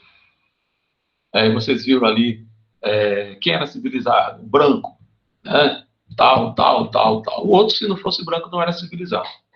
Isso não era uma norma. Isso era um senso comum em Angola no século XIX. Né? A questão da normatização.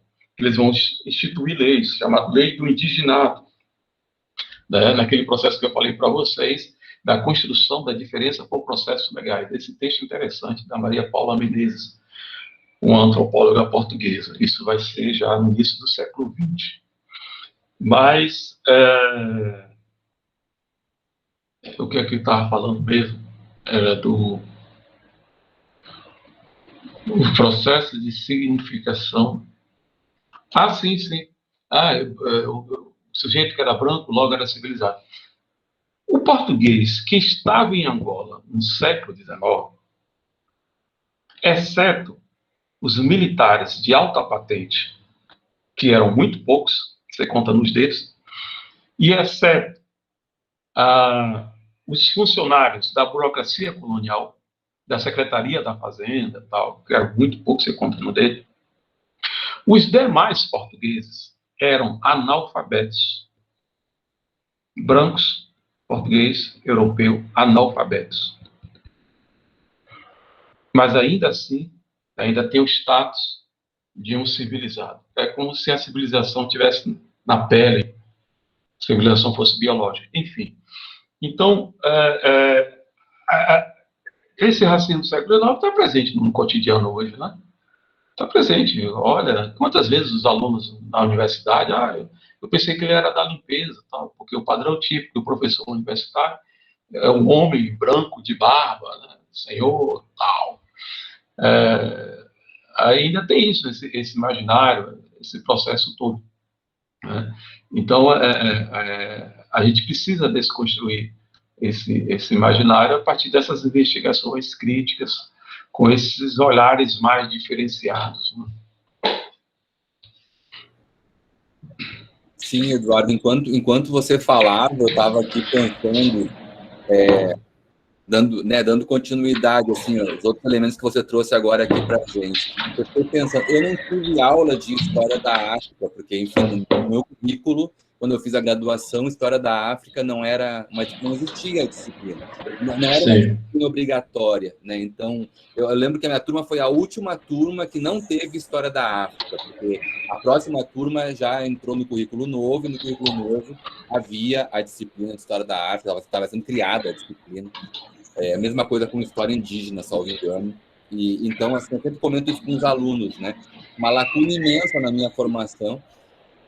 Mas, para além da lei, que é importantíssima, a disciplina obrigatória de História da África, nas graduações em História do Brasil e tal, ter também essa dimensão de que, por exemplo, as pesquisas que você desenvolve, o pessoal que desenvolve na Unilab pesquisa sobre África, nesse tipo de interlocução, nós estamos falando aqui de pesquisa, que acompanha o ensino, claro, mas de grupos de pesquisa e de pesquisadores que fazem essa interface direta. Como você disse, a Unilab é uma universidade internacional, então ela está articulada ao continente africano, principalmente, mas não apenas, né? Porque é da lusofonia, então a gente vai para a Ásia e assim por diante. É muito amplo, né? O diálogo, inclusive com a Europa, claro, inclusive com Portugal. Mas então, e como isso é importante? Como isso é importante? Porque isso é uma forma também da gente se livrar um pouco desses conceitos políticos assim que são tão próprios para a dominação, como o nacional, né, o regional, esse tipo de jogo também com identidades, e fazer a coisa ficar mais ampla, porque assim a gente vai quebrando. Isso que você falou por último agora, eu fiquei pensando, você falando assim desse imaginário sobre quem era o intelectual, quem é o intelectual, sempre representado como o homem branco, né? E aí você traz um dado de um africano que foi professor e surpreende a todos em séculos bastante recuados, porque é isso que é o racismo estrutural, propriamente, né? Ele é reproduzido todos os dias, ele é atualizado, né? Todos os dias o mundo reproduz uma imagem sobre a África, sobre o passado. Por isso que é importante, eu acho assim, né? A gente destacar esse trabalho nessa nossa modalidade de grupos de pesquisas como as suas, né, que não se submetem assim a esse critério de regional, de nacional, pelo contrário, é bastante amplo. E eu fiquei agora também pensando numa outra coisa enquanto você falava, na atualidade da dimensão ético-política do materialismo histórico, por exemplo, não apenas assim o materialismo histórico como uma teoria da história, mas essa dimensão ético-política e como isso é importante, porque dependendo da espacialidade, da experiência, do contexto, varia, né? O que eu quero dizer com isso?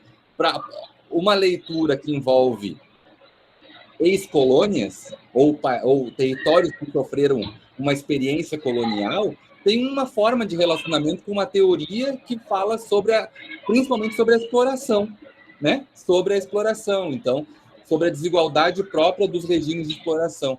Então, é importante jogar um pouco as teorias de atualidade, as formas de trabalho com elas, porque quantas ideias que você trouxe, eu vou passar rapidamente só algumas aqui, que você trouxe que eu fiquei pensando. Uma delas é essa, um olhar sobre uma outra experiência colonial, que não a nossa aqui, que também a gente tem muito a aprender com isso, né? Esse é um primeiro ponto. O exemplo que você fez remissão diversas vezes sobre o Gilberto Freire, do Freire dizer que o português tinha uma experiência, um dado lá cultural de plasticidade que fazia com que ele fosse um povo que se moldaria fácil às outras culturas. E aí você inverte a questão, você diz, não, os africanos é que tinham uma plasticidade de suportar uma relação com as outras culturas e encontrar uma forma muitas vezes numa situação de violência, né, e de desigualdade, ainda assim encontrar uma forma de relacionamento e usar estratégias, inclusive, de dominar a língua, escrever na língua do colonizador para conseguir encontrar um espaço e assim por diante. Então, fazer essa crítica do Gilberto Freire por um outro caminho, achei sensacional, nunca tinha pensado sobre isso, adorei esse exemplo que você trouxe, que é uma inversão do olhar do Freire, né? A ideia de que os portugueses não, que o domínio português era relativo e não era nem um pouco sistemático. Você vai falar que só no século XX isso vai se tornar, digamos, algo mais próximo da realidade. No século XIX não era assim também, né? O papel da imprensa na ausência da universidade foi um outro dado que você trouxe também, né? Na ausência da universidade, a imprensa ocupa esse papel de mediador intelectual, de pautas, né, que vão se abrir ali para que autores africanos possam existir do ponto de vista da disputa, do discurso, etc. Né? E também, e por fim, assim, Eduardo, aquela discussão de que não tem como a gente pensar a nossa experiência do Sul global sem levar em consideração essa relação entre colonialismo e racismo, né? Não tem como a gente se pensar os nossos mundos do Sul global sem levar em consideração isso, assim, digamos, o tempo inteiro, tem que acompanhar a nossa reflexão o tempo inteiro, porque essa é a nossa experiência histórica, né? Não tem como a gente, porque senão fica uma coisa assim dissociada, né? Aquela leitura equivocada dos autores europeus. Pega o debate europeu e tenta aplicar com, entre aspas, naturalidade no Sul global. Não é assim, né? Não é assim que funciona. Gostei muito. Evandro, tem uma pergunta aqui no chat, eu estou lendo ela aqui. Gostaria de comentar um pouco o que você colocou, concordo plenamente com as suas... com o resumo aí que você fez. E só mais um elemento, é complicado, cara, porque a história, quem diz isso é o historiador Terence Ranger, não sei se a pronúncia é essa, eu péssimo em inglês, mas me parece que a maioria é estudante de história aqui, né, ligado à história, já ouviram falar do livro A Invenção das Tradições, do Eric Hobsbawm. Então, você já ouviu falar do livro A Invenção das Tradições? O livro foi escrito por Hobsbawm e o Terence Ranger, que tem um capítulo nesse livro, História Geral da África. E também, voltando ao que a gente estava falando, Evandro, resumindo, em relação a esse debate com os cânones e a reprodução dos preconceitos, essas coisas, também, eu acho que, para nós, todos nós, professor, aluno, tem que ter também uma ação política. Eu acho que é uma ação política. A gente sabe que o ato de conhecer pressupõe a pesquisa nesse campo que nós estamos acadêmico. Tem que pesquisar. Vocês estão assistindo minha aula, estou dando uma série de dicas, a bibliografia está aí. Então, qual seria a ação política? Pô, esse autor achei interessante, esse autor não conhecia. Eu vou conhecer, eu vou pegar um PDF da internet, eu vou ler. Aí eu entro nesse bojo, dessa luta política para desconstruir esses imaginários, essas representações. Porque senão a gente fica, não, esse autor que fulano já conhece, a lei do menor esforço, tal, já ouvi falar, vou ler esse cara de novo.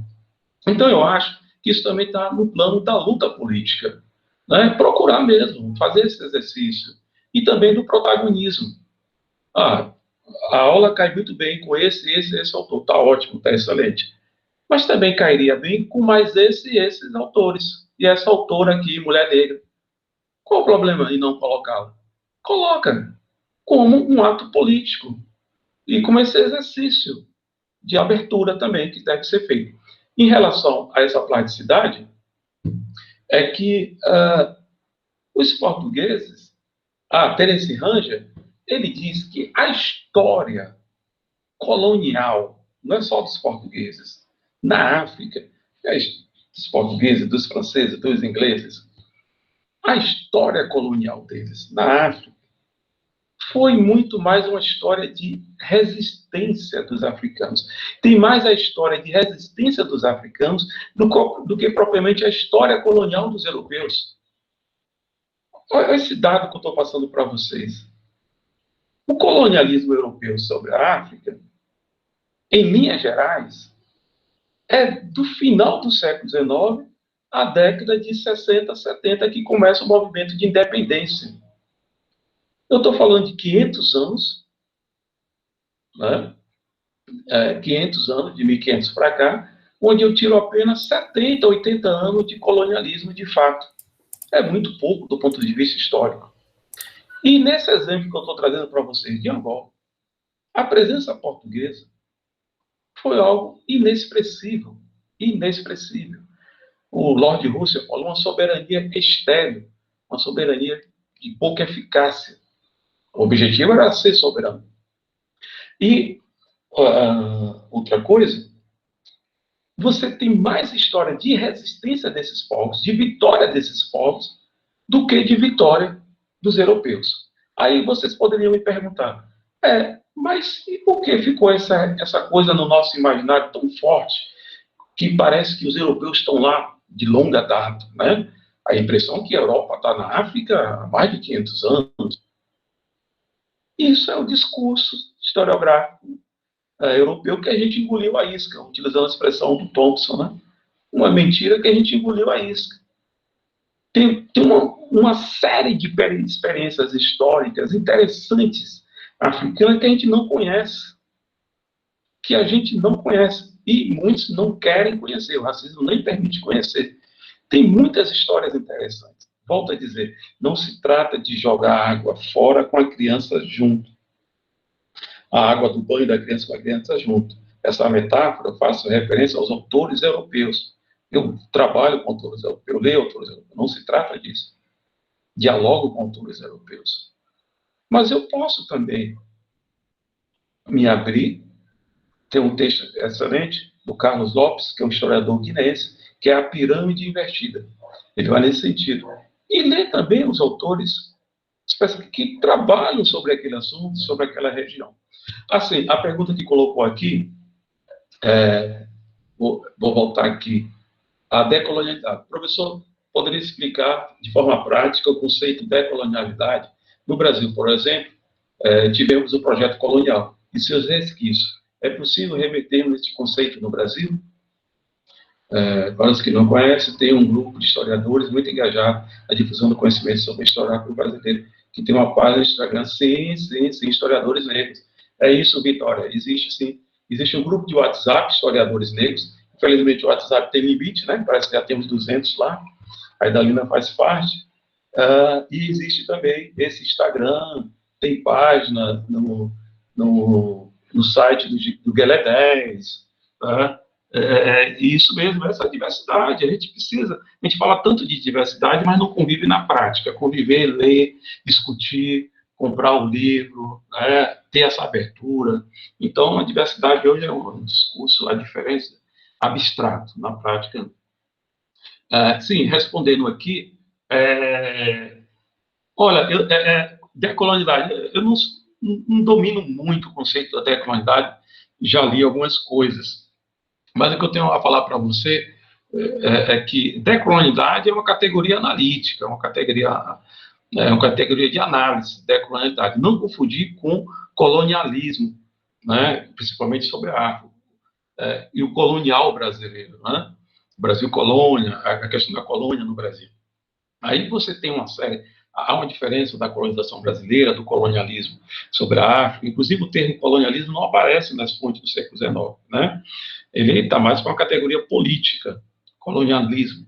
O que se aparece no século XIX em Angola, que agora era uma colônia de Portugal. Colônia no sentido, em termos práticos, colônia como termo da herança da Grécia, de colonização, de promover o desenvolvimento, que vem de terra, colonizar, plantar. Tá? O significado para eles era isso. Então, cuidado com os usos dos termos, porque senão dá uma salada danada e a gente não consegue compreender, que é o nosso objetivo, compreender e interpretar. Colonialidade, ao meu ver, é uma categoria analítica, sociológica, é uma categoria de análise, né? Bastante utilizada, que traz muito no seu bojo a ideia de que, passado esse momento da colonização política, formal, passado essa independência, há uma série de resquícios, de elementos, de sobrevivências da época colonial, no caso do Brasil, né? A gente tem isso no nosso cotidiano, um exemplo prático. É muito comum no Brasil você ter como herança da arquitetura colonial essa divisão nos prédios brasileiros: elevador social, elevador de serviço. A área de serviço nos apartamentos fica de frente para o quarto de empregada. O quarto de empregada dialoga com a área de serviço, trabalhar, e com a cozinha, trabalhar, e a cozinha não tem comunicação com os demais espaços do apartamento ou da casa, porque ela tem uma porta da cozinha para a sala de estar, porta com chave. Então, o teu lugar é aí e tal. Isso é uma arquitetura colonial. Então, a colonialidade rediscute essas heranças, essas permanências, essas sobrevivências no pensamento, no imaginário. O exemplo que eu dei da África, do racismo, dessa visão que se tem com a África: natureza, miséria, fome, não sei o quê. O boletim de Covid não fala sobre a África. Não tem Covid na África. Não tem Covid na África. O boletim só fala Estados Unidos e Europa, de vez em quando Ásia, lá televisivo, não tem Covid, a gente sabe o que está acontecendo lá, a gente não sabe. Então é isso, a decolonialidade, eu creio, que expressa essa vontade política de desconstrução, que não basta ter feito uma revolução, uma independência formal, mas a gente não superamos essa biblioteca colonial, esse pensamento colonial, esse pensamento colonizador, nas formas de pensar, agir, fazer, tudo, né? Tudo na prática, feminicídio hoje, a violência contra as mulheres, o patriarcalismo. O patriarcalismo é produto dessa. Então, decolonial, eu acho que nos chama a atenção para isso, né? Para esses elos que precisam ser rompidos, mas não confundir com colonialismo, com colonial, com essas outras categorias que têm outros objetivos. Isso é o meu ver, né? A minha explicação. É isso, Evandro. Eu acho que não tem mais nenhuma pergunta aqui. Perfeito, Eduardo, perfeito. Eu fiquei curioso, só por uma última coisa, daí eu vou querer te convidar para uma outra palestra, porque eu fiquei bem interessado nesse tema, que você falou em algum momento da fala, você disse que o exame do racismo na África, que a gente conhece um pouco mais do debate do racismo no Brasil, mas a experiência do racismo na África é uma outra história. Enfim, o racismo ele também tem os seus contextos, apesar da experiência colonial ser uma experiência compartilhada, mas o racismo tem seus contextos, e fiquei bem interessado, mas isso eu espero poder contar contigo, eu espero que a gente possa ter várias outras parcerias, enfim, eu tenho muito interesse em conhecer, porque eu realmente conheço muito pouco essa discussão mais ligada à história da África. Olha, isso está ligado ao mundo que o português criou. Há um mito de que Portugal não é racista, a Angola também não é diferente. É diferente do Brasil a questão do racismo lá. Em Angola também há o mito de que não existe racismo, dado essa homogeneidade. Tem muitos brancos em Angola hoje, mas é muito pouco. Há uma predominância da cor de pele mais escura. Mas o que tem uma pesquisadora chamada, eu acho que é Juliana Varjão, o racismo em português. E outras pesquisas que eu fiz sobre o racismo hoje em Angola, né? Há muitas expressões racistas em Angola, há uma preferência no mercado publicitário pelas angolanas de tez, que a gente chama aqui de morena, né? Há no turismo, nos espaços mais elitizados de Angola, a coisa de que se tem alguém entrando no restaurante e é um branco, mesmo não precisa ser português, alemão, a possibilidade de consumir mais, tá? Há uma série de elementos, mas, ao mesmo tempo, do ponto de vista oficial, o Estado não reconhece, né, que é uma sociedade racista, e, socialmente, essa divisão. A maioria não concorda com a ideia de que há um racismo que coexiste em outros lugares do mundo. Apresenta características diferentes.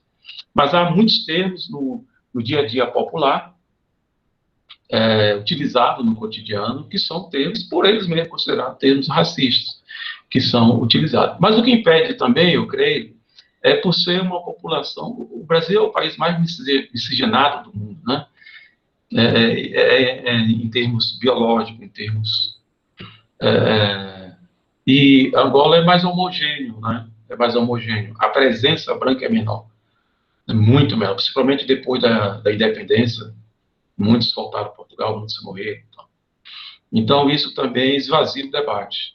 Mas, só para finalizar, lá não existe, como em Portugal, o debate não é forte como no Brasil. O debate sobre a derrubada das estátuas está chegando agora em Lisboa. Não é discutindo, mas é muito fraco. Eles evitam. Em Lisboa, evita falar racismo. Quando você fala racismo, eu apresentei um trabalho lá, falei muito raça, racismo. Ele já abre o olho assim e tal. Assim, pode ser um outro momento, mas só para finalizar, é muito do mundo que o português criou do Gilberto Freire, desse imaginário de praticidade, de abertura para o outro, dessa harmonia social. O termo que mais aparece na Igreja de Senzala, primeiro, democracia racial não existe, né? Em Casa Grande de Senzala. Esse termo foi cunhado pelos críticos, não existe nele. Mas o termo que mais aparece, mais se repete, você pode pegar o PDF de Casa Grande de Senzala, o termo que mais se repete em todo o livro é harmonia. Harmonia. E eu brinco com meus alunos aqui na Bahia, que nem o harmonia do samba é harmônico, porque a harmonia não é fácil você ter um campo harmônico na música, e a música sabe disso. Né? Deixa a harmonia para a música. Socialmente, a harmonia numa sociedade é muito difícil. Obrigado, Evandro, pelo convite. Eu que agradeço, Eduardo. Foi excelente, foi muito bom. Eu espero poder contar contigo em outros momentos para a gente falar mais sobre esse assunto. Ah, legal. Fiquei muito interessado, principalmente nessa questão das diferenças do... E eu, sim, vou fazer o convite em público. Eu estou de licença na Unilab, estou de licença pós-doutorado. Quando eu retornar, eu vou te fazer o convite para você dar uma aula lá para o pessoal da Unilab também. A gente vai inverter quando terminar a minha licença. Vai ser um prazer imenso. Vai ser um prazer imenso, vai ser uma honra para mim. Muito obrigado, foi muito, muito bom mesmo. Aqui vários comentários elogiosos sobre a tua aula, vários alunos aqui do curso, cursistas, agradecendo pela aula. Queria reforçar isso, eu também gostei muito. Foi um excelente momento desse curso, um ponto bastante alto desse curso. Obrigado. Eu que agradeço. Obrigado a todos que estiveram aqui com a gente hoje. E a gente volta na semana que vem para a última aula dessa primeira parte do curso. E seguimos nos falando e nos vendo por aí, tá bom? Muito obrigado. Um abração, Eduardo. Até logo. Abração, pessoal. Tchau, tchau. Muito obrigado.